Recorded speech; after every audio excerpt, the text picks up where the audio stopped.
Welcome to Pitch. For this week's episode, we pick back up with Franklin Leonard, CEO and founder of The Black List. The Black List was originally an insider's list of a year's best scripts yet to be produced, which is now expanded to become an organization serving writers the world over, seeking to get their scripts into the Hollywood ecosystem and connected to production entities seeking material. We ended our last episode with me asking Franklin who he admires in this industry that isn't a part of his team. Let's jump in and hear what he has to say. There's some people that I admire, like first slot on the team sheet there is definitely Ava DuVernay. When I look at what she's accomplished literally in like the last 11 years, it blows my mind. Not only has she sort of vaulted herself to the sort of top tier of directors, and then made films about things that traditionally the industry has not, film and television about things that the industry has not traditionally done. She's built multiple infrastructures that help other filmmakers get access to the same resources that she has available to her, whether it's the distribution company, whether it's the sort of below the line database of talent from diverse backgrounds, countless other programs that she runs through her Array campus on the east side of Los Angeles. And then I also just happen to know for a fact tons of things that she's doing behind the scenes that like neither I can't talk about and she won't talk about. What she's accomplished in just a decade is absolutely extraordinary. And I think it also sort of lays bare how little others are doing relative to that, because if she and her team can accomplish that with the resources that she has, imagine what people actually could accomplish with the resources at their disposal if they chose to apply themselves with the same level of intensity that she does. She's a big hero of mine as well. And over the last 10 years, from not in my awareness to wow, what someone to aspire to move through the industry, like to tell stories, like it's just, I 100% on the same page with you about Ava. I mean, it's wild. Ava and I met when she was Ava DuVernay publicist, right? And like I was like Franklin Leonard, like junior production company executive. And to think about what she's done from that moment, like literally like post 2010. I'll err on the side of like being absolutely sure that I'm right. It's mind boggling. But it also it shows what's possible. Now you have to work at the level of intensity and expertise that she does, admittedly, and there are very few people who can do that. But a lot is possible if the focus is there. Now, before we jumped on the chat, you talked about the Black List. Oh, sorry, Leah, did you want to jump in? Well, I wanted you to finish your question. Let's talk about the new features the Black List has rolled out. That's where I was going. Yeah, okay, good. All right. Sorry. No, great. Thank you. You were both on me for that, so thank you for that. But this is not so much of a feature as it is a quirk of the particular moment in time in which we're in a massive writer strike. Yeah. Because the AMPTP is not choosing to negotiate and hash out the contracts going forward. Your company, the Black List, chose to do what exactly for the scripts that are hosted, since we are currently in a writer strike? Yeah, we banned all employees of struck companies from membership in the Black List website, which means that they do not have access to our database of scripts or writers, and won't until the AMPTP makes an offer to the WGA that they can accept. The reason for this is pretty straightforward. Our job is to get writers material, is to provide a place where writers can submit their work, evaluate that work, and when we find things that are good, pass that work along to people who can advance a writer's career or project. At present, employees of AMPTP of struck companies can't do that. Agents can, managers can, and we'll connect you to them, and they can use the database to find you at present, as can literally thousands of other industry professionals, including directors and actors and any number of other folks. But if you are an employee of a struck company right now, you don't have access to the Black List database, though you will as soon as the AMPTP gets it together to make a good offer. Amen, brother. That's amazing. What a move in solidarity with the writers and all the artists really who stand to benefit from this negotiation, finally getting to a good point. Well, look, I wouldn't say that, like, I'm not naive enough to think that like this choice is going to affect the negotiation, right? The AMPTP is not like up at night being like, oh, we can't get those Black List scripts, we got to go make a deal, right? Like that's not what's happening here. Sure, yeah. For us, it was about a declarative statement of where we stand, but it was also about making sure that we could continue to provide the services that we provide to writers who are not members of the guild and members of the guild. But like, if you're working on a script and you know that your script is not going to be ready in the next 6 months, and let's hope a writer's strike is done by then, there's no reason why you shouldn't be able to get feedback from somebody who can give you high quality feedback, right? There's no reason why, if you have a great script, that you shouldn't be able to connect with an agent during this time, or a manager during this time, or an actor who might be interested in your work. You just can't sell your work, option your work, or be in the employ of a struck company. So, this is both a way for us to make sure that writers don't find themselves in situations that may have a negative effect on their future career vis-a-vis interacting with a struck company, but it's also a way for us to be able to continue to provide services to writers who need them and may want them without falling afoul of the guild strike footing right now. So this is one of the features that you guys rolled out, and this is, again, just more an indication of you and the Black List and everyone who's working behind the scenes there, having the facility and the nimbleness to implement something like this, to again, do what you just said, take care of the writers, get them feedback, and also like prevent struck companies and struck employees from accessing scripts. Yeah, and I think the other thing I would add is that this was the product. This was not a product of us sort of making a snap decision at the beginning of the strike and saying, "Oh, we just want to be on the right side of everything." I was talking on an almost daily basis to guild leadership before the strike was called. The day after the strike happened, we sent communication to literally every single one of our members, writer members, and posted on social media a message from the guild about basically that breaking the strike comes with penalties, including never being able to join the WGA, and basically saying, hey, you can continue to use the website, but this is how you should do it. As those conversations continued, it became clear that we needed to take another step.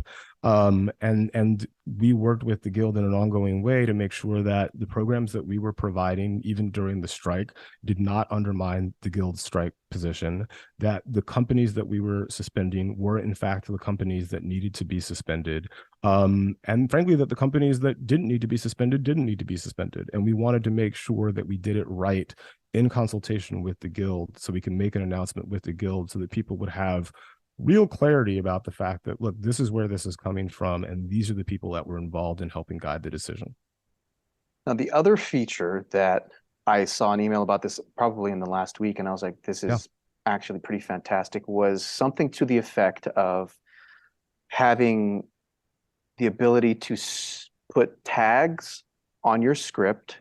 So if a reader had a sensitivity to something that was in your script, like I don't particularly like horror films, like gore, blood, guts, that stuff, it doesn't make me feel good. So if I were to then read a script as a reader on the Black List, I could see those tags and be like, my feedback might not be as impartial as someone whose genre, who like loves that genre and doesn't like have personal issues with that. And just thinking about how effective or how much more precise and better feedback can be for writers given that one tweak, I was like kind of floored with it. I was like, this is a fantastic implementation of, getting really precise with how they pair scripts with readers. Can you talk a little bit about the decision to that, the stuff that, isn't maybe obvious and how long that took to implement? Yeah. So, as long as the Black List website has existed, we've assigned people's material to readers based on genre. Right. If I didn't want horror fans reading rom-coms or vice versa, unless they were both fans of horror and rom-coms.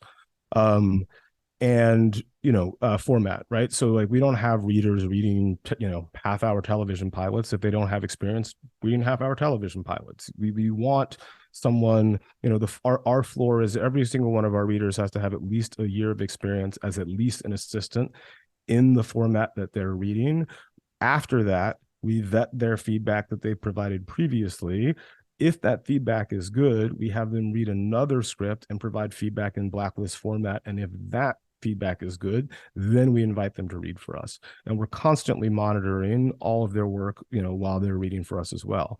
And I think uniquely, unlike submitting to the Nickel Fellowship or a screenwriting contest, when you get your feedback back from us, again, in an average of 4 or 5 days, if there's something wrong with it, not only can you email customer support, I personally want you to email customer support, because literally the only person more upset about you getting bad feedback or feedback that doesn't reflect a full and in-close reading of your screenplay is me, as the person whose name is associated with that terrible feedback that you received. So I want you to email us. I want you to tell us it's not good. And we obviously keep track of that vis-a-vis our readers. And if people aren't doing their job, they got to go. So that's how we've always done things. And I think that's kind of how most people do them. I don't know, and I think people should ask before they spend money anywhere, contest or otherwise. Ask the contest, what are the qualifications of your readers? How is reading assigned, right? Like, you have a right to know that. So this improvement, and I got to give a lot of credit, particularly to Kate and Shelby on my team, who sort of led the way on this.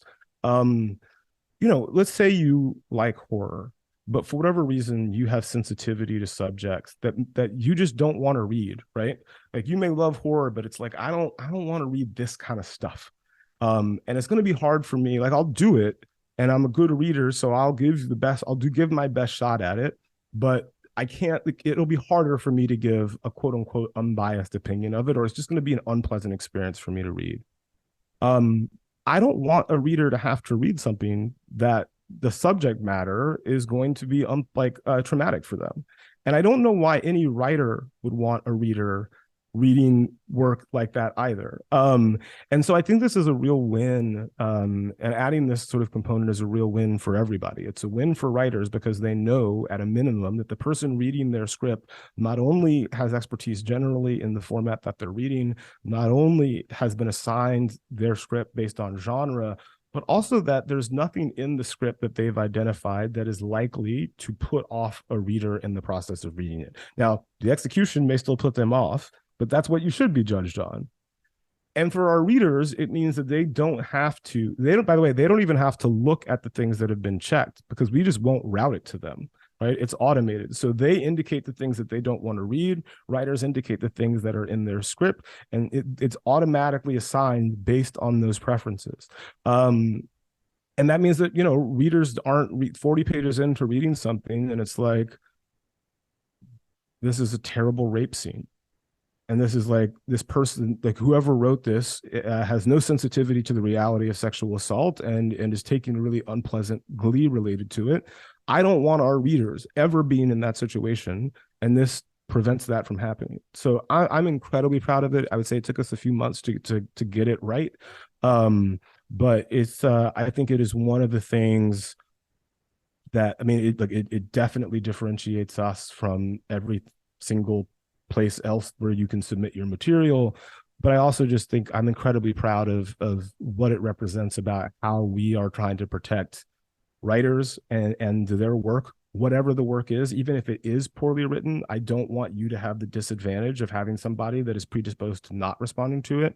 But also, the readers, for whom I do feel some responsibility, want to make sure they're not having an unpleasant experience, working at the Black List, even in their freelance capacity. It's really a fantastic feature. And I just want to give some insight real quick for writers who are listening who have not submitted a script to the Black List and gotten feedback. The feedback is excellent. I have a couple scripts on there, and the feedback for both, the way it's structured is excellent.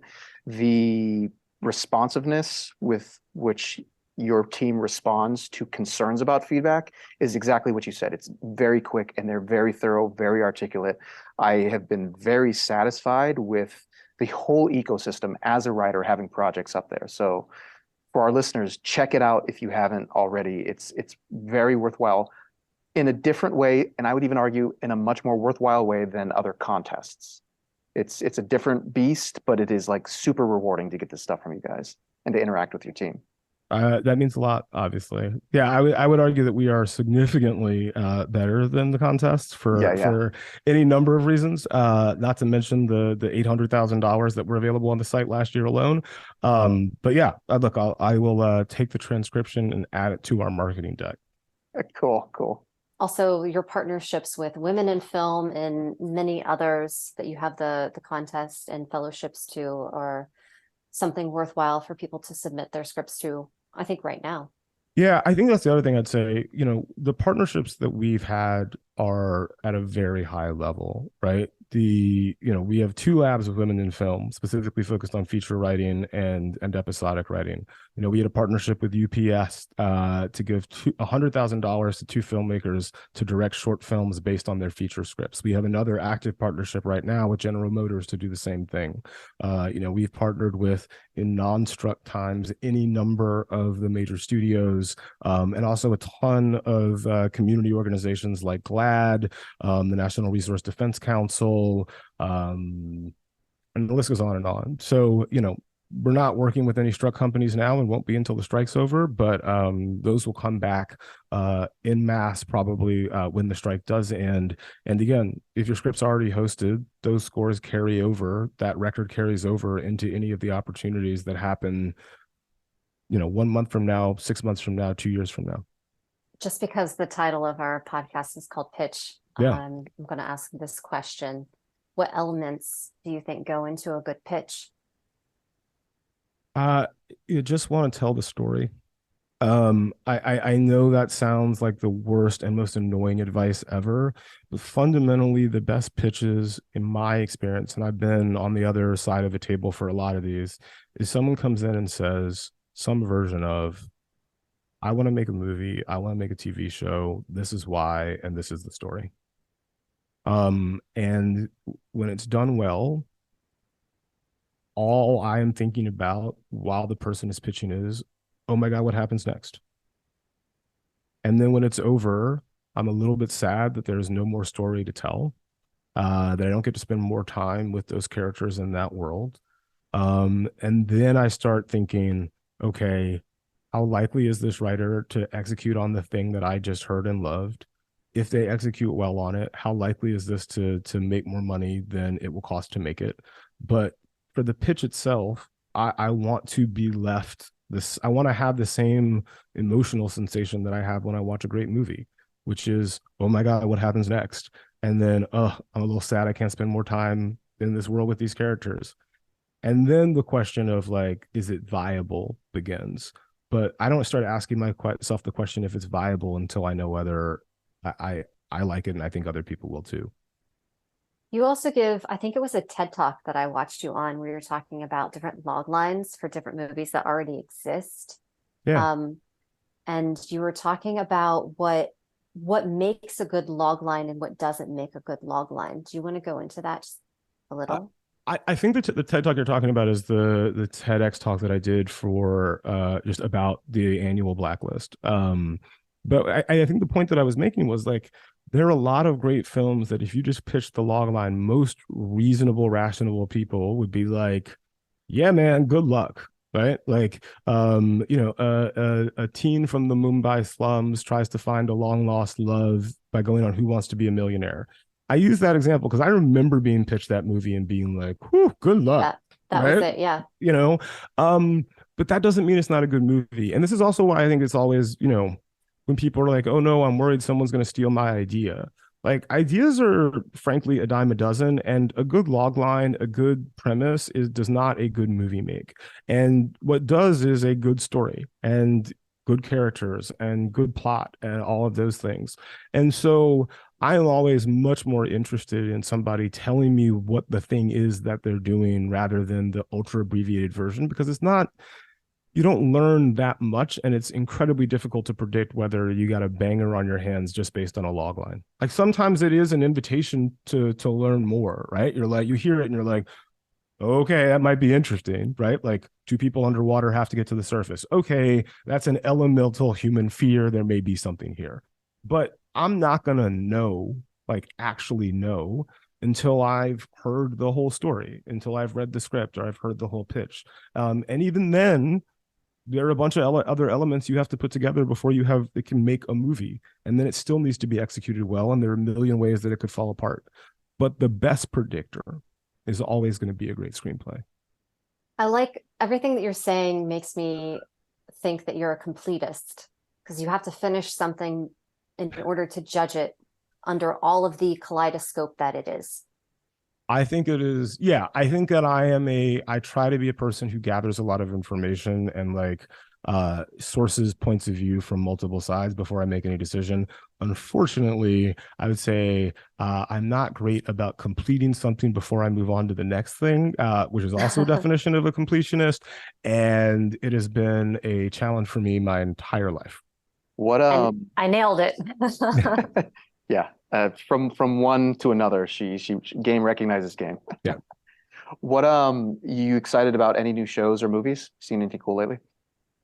I think the new Spider-Verse is a revelation. Oh man, yeah. If you haven't seen it yet, I cannot recommend it enough. Phil Lord and Chris Miller don't really seem to miss, and I think it is largely a consequence of just who they are as people. Like they want to make great things, and they want people around them that want to make great things, and they treat people well. And if the result is Across the Spider-Verse, we should all be doing that. I'm really excited about the new Mission Impossible movie. If I'm being totally honest, I think that like, Tom Cruise knows action. Pom Klementieff, who's in the film is a friend of my wife and mine, and she's incredible. So I have every expectation that movie's going to be great, though I haven't seen it yet. I'm looking forward to the new Scorsese for sure. And I was really excited about the reviews coming out of Cannes, and particularly the members of the indigenous community that were involved in the development of the movie, having such kind things to say about it. I don't know, man. Like I'm kind of excited about everything. Like I want everything to be good. I'm rooting for everything to be good. I don't understand people who sort of indiscriminately or for sort of, to me, inconsequential reasons root against things. Like I would like for every movie to be good so that I can watch it and enjoy it and not, can continue to be the introverted person that I am. There are exceptions to this, right? Like I think if there's bad behavior oftentimes involved in the people, where I find that the reason for the film existence to be to challenge my morals or ethics, then it's a little bit different. But like I want most things to be good. And even the things that challenge my morals and ethics, I probably want them to be good artistically. Yeah, sure. And then let's have a debate about the morals and ethics, but like, I'd rather have great art than not. Yeah. That's why I wouldn't be a good film critic. I want to talk about what I love and put more of that out into the world. I think that that's the harder part of being a good film critic, right? Like I think that there are always the enjoyable reviews that just, you can tell a person has sort of sat down at their laptop and said, I'm giving them the business on this one. And those are entertaining to read, don't get me wrong. But what I look for in criticism of any sort is I would rather know about the things, even if the thing on balance is not great. What are the things that are good about it? What was the filmmaker trying to do? Where did they fail and where did they succeed? And this is also why the Black List evaluations are structured that way. What are the things' greatest strengths? What are the things' greatest weaknesses? Because it's very easy to cite negatives about things. I can cite negatives about literally every movie of all time. It's a far more difficult thing to say, no, this works and this is why, this doesn't work and this is why. In my opinion, when you add all of that up, this is my opinion about the thing. But like dunking on stuff in an artistic medium where everything is fundamentally subjective, I think it's kind of unsophisticated. I agree. That's why my friends and I we watch films all the time. We started to, after we see a film, immediately list all the things that we loved about it first. Mm-hmm. Because being on a film set, there's so much work that goes into it that there's at least one thing, if not several things that you can find about anything that you love. And to segue that, you both are so much more elevated than I am. I'm like, what went wrong? How would I try to solve it? So how would I reverse engineer what I didn't like so I could fix it in anticipation on the next thing I try? But I think both of those conversations have to happen about everything, right? Sure, yeah. Because there are very few things where you're like, yeah, that was perfect. Yeah.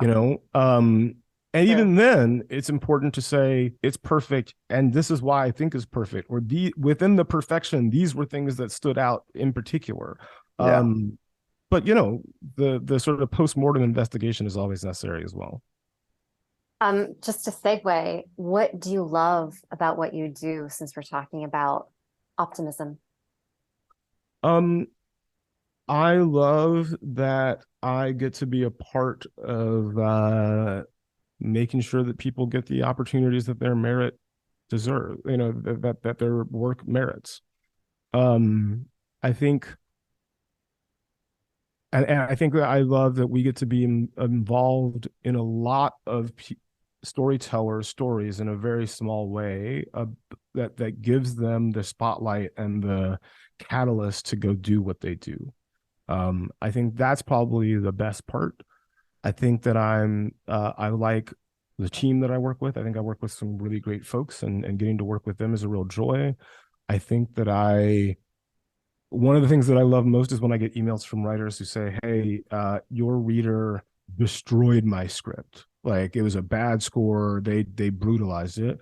But for the first time, I have some sense of what I need to do to make it better. And I'm actually excited to pursue a rewrite. Like, those moments are particularly meaningful to me, because it means that it's not just about us like cheerleading everybody. It's about us like giving people something of value to improve what they're doing. Yeah, I'd say that's probably the best part. And then the other thing is, like, there's something very special to me about getting to work in a business generally with so many people who are wildly ambitious about telling stories about what it means to be human. I think that, like, it's very difficult to be super pessimistic, despite all of the reasons for being super pessimistic that exist in the world, when your day-to-day encounters with people are with people who are dreaming and then doing the seemingly impossible. So I think I've got only one more question for you, Franklin, and it is related to kind of something that you just said, but it comes from an interview you did like 5 or 6 years ago. And I just want to know if your observations of this phenomenon have changed or if they've remained consistent. And the phenomenon is people in this industry with this sort of detachment from reality, which empowers them to succeed over time. Is that something that you recall talking about briefly? I don't, but I'm curious if you have the quote. I'd be curious actually what I said and whether or not I still feel the same way. It was something along the lines of the people I've seen succeed in this industry fall into one of two camps. The first is they have a detachment from reality where they can just wait it out and then they eventually succeed. And then the other camp is that they have the support system or the finances to take the shitty job, to network, and then to learn and to wait it out until they succeed. Yeah, I think I think I would stand by that statement. I think that I might, what I was probably trying to say is that, if you look at the folks who are working in the film and television business, you either had a support infrastructure that could allow you to be an assistant and make $19,000 a year, which is I think what the going rate was when I was an assistant. I could afford to take on credit card debt. I bought my grandmother's car at like a steep discount, right? Like, I had a great deal of privilege that allowed me to endure that to get to where I am now. And I think the other folks who may not have that support system are taking massive risks that they shouldn't have to take financially, emotionally, stability-wise, and have an ability to sort of keep hope alive that eventually it might work out. And if they can stick around long enough and endure the awfulness that they have to endure without a support system, then they have success, right? But you're going to have to endure something, either with a support system or without one, in order to get to sort of the shiny goal. And I say that I think 5 years on and thinking more about the industry, I think it's really unfortunate that there are wildly talented people out there who don't have the support system, and the industry has done very little to make sure that sustainable employment opportunities are there so that people can climb the ladder and reach for that success. And fundamentally, I think that's really what the writer's strike is about. The writers aren't striking so that the writers at the top of the game can make more money. They're striking so that it is even theoretically possible for a person who does not already have full access to the industry by nature of birth or relationships to start at the beginning, succeed step by step, and then one day make things that you and I can watch and love, or be a part of things that we watch and love along the way. And if you kick out those lower rungs of the ladder, we're going to be stuck with an industry that is almost exclusively populated by folks who already have access to this system. And that is bad for the people who want to be in the system, but it is worse for the system, which will cease to be able to make as good movies and television as it historically has, and will not make as much money because people aren't going to spend money to watch garbage that doesn't reflect their experience on this planet. I think that was so well said. I think that anytime that we're talking about advocacy for the underdog, which writers notoriously are, I think about and the next generation. Well, I think about indigenous culture and the 7 generations thinking, where you're planting a tree, or you're tending the field, or you're doing whatever it is that you're doing, not for you and not for the next generation, but you're thinking 7 generations ahead of time. So I think that this strike, and the strike that was in 2007 and 2008 and the ones before that, they've all benefited the future generation. So everybody that's out in the picket line now, they want it good for them. They want it good for the next people. Yeah. And, we don't have to think about in terms of 7 generations. Let's talk about 5-10 years, right? Because that's how quickly fortunes can turn if there is not a sustainable, well-supported group of screenwriters who are ultimately the wellspring of everything that exists in this business. No one can do anything until writers do their jobs. And the upside of the work that we all do has more to do with writers' input than anyone I've seen historically acknowledge it in this business. Which is a bizarre phenomenon to me personally. Yeah, it's bad business. I think it reflects on the competence of the people who are running the companies that pay their labor inputs and make and distribute this stuff. Yeah. Because we're getting close to our cutoff time, I'll ask one more question. And I get told this, and it's common knowledge in the industry, that if you want your script made, then you should write towards production, because it has a higher chance of getting made if you do that. And by production, I mean like your set pieces are smaller, you're filming in less locations, you're thinking about the budget while you're writing. So do you recommend screenwriters focus on the art and business of filmmaking? Why or why not? In all likelihood, bad news, in all likelihood, the screenplay that you're writing right now is not going to get made, right? That's just statistics. Writing to production, I feel very strongly that writers, particularly if they're not already in the system, like if you don't have an agent and your script's not going directly to a studio and you write it, I would not recommend writing to budget, period, full stop. Write something amazing. Write something that is in its attempt is audacious and bold. And that doesn't mean it has to be big. It doesn't mean it has to be crazy. It just means that you have to go big about something about what it means to be human. I'm going to write a movie about heartbreak that makes everybody cry. It could also be, I'm going to write the dopest action movie of all time. That's just set pieces from wall to wall. But it needs to be audacious and bold in its attempt, and you need to pull the execution off. When it comes to whether your movie sells or not, if people love it, they will back into how they can get it made. You may write something that's a $250 million budget, but if it's amazing, people may say, look, we can't make this version, but can you cut 3 of these set pieces and reduce the locations? But the story's good, and if you can do it, we'll pay you to do the rewrite, right? So I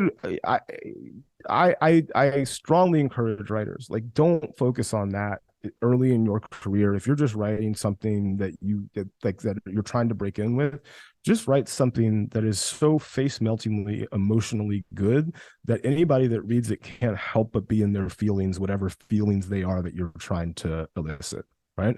If you're writing an action movie, I want to say, oh damn, multiple times as I'm reading the script. If you're writing a romantic comedy, I want to laugh, I want to worry, is this couple going to get together? I want to tear up, probably multiple times. If you're writing an intense drama, I want to contemplate the nature of the human experience and what it means when people make decisions amongst all the pressures that they have in their lives. And I would ideally, that script makes me think about the world that I live in a little bit differently than I did before I read it. If you can do all of that, the rest I'm not saying it's going to take care of itself, but you'll be on your way. And it's very, very hard to do that. And it's very, very rare that any artist can do that. And that's what you're aspiring towards. I always go back to this quote from Hayao Miyazaki from this like manifesto that he wrote in the mid 80s. It's a translation, so I'm relying on the translation, but it's some version of this, which is a popular movie has to be full of true human emotion, even if it's base. The entrance should be low and wide so that everybody can be welcomed in, but the exit should be high and purified. It shouldn't be anything that emphasizes or enlarges the lowness. And, popular in that description for me is not $1 billion at the box office. It is that the people who see it love it, right? And I think that's a really good guide for what one should try to do when they set off to commit the time and resources necessary to write a script or make a movie or really make any kind of art. Well said, man. Really well said. Yeah, I'm really glad I asked. I almost didn't ask. I'm glad I did. No. Was I'm there kind any... of an open book. Like I'm kind of willing to answer anything, oftentimes to my disadvantage. Don't say that to a journalist. If anybody has seen me on Twitter, like I will kind of tell you what I think for the most part. It seems to serve you well so far, man. So keep rocking it.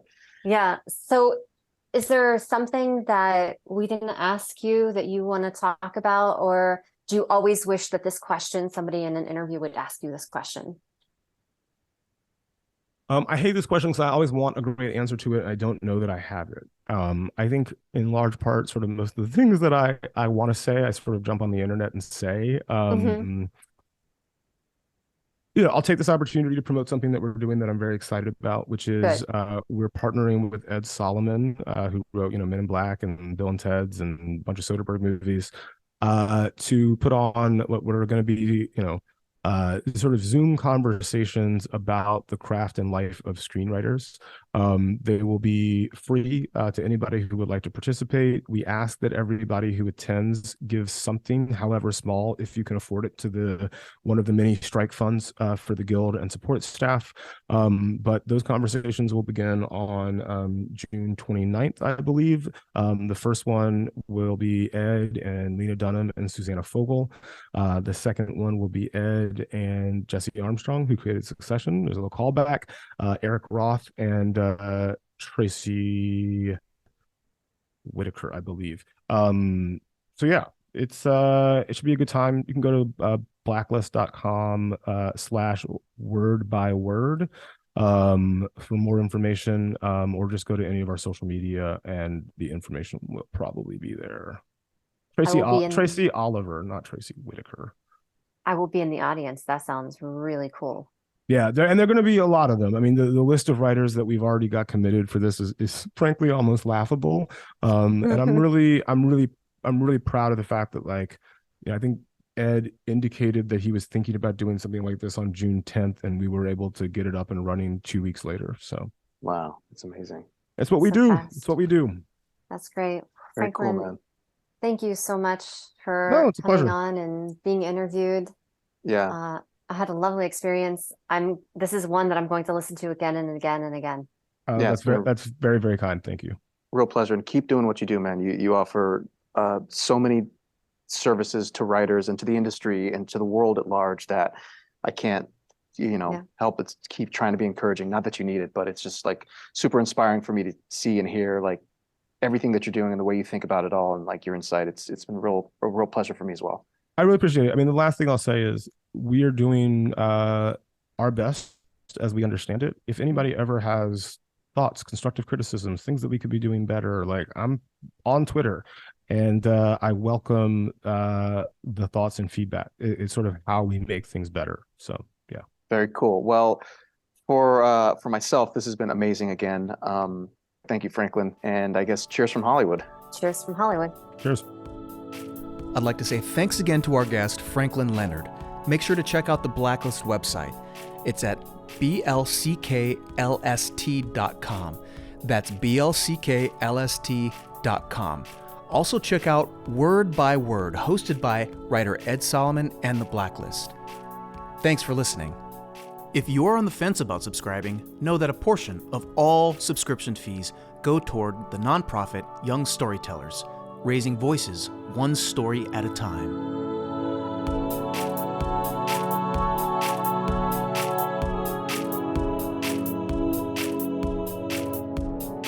We here at Pitch support and stand in solidarity with the members of the WGA and everyone supporting their current fight for fair compensation and their rightful place in the future of film, television, and streaming content production. Head over to WGA.org to find out more and how you can support as well.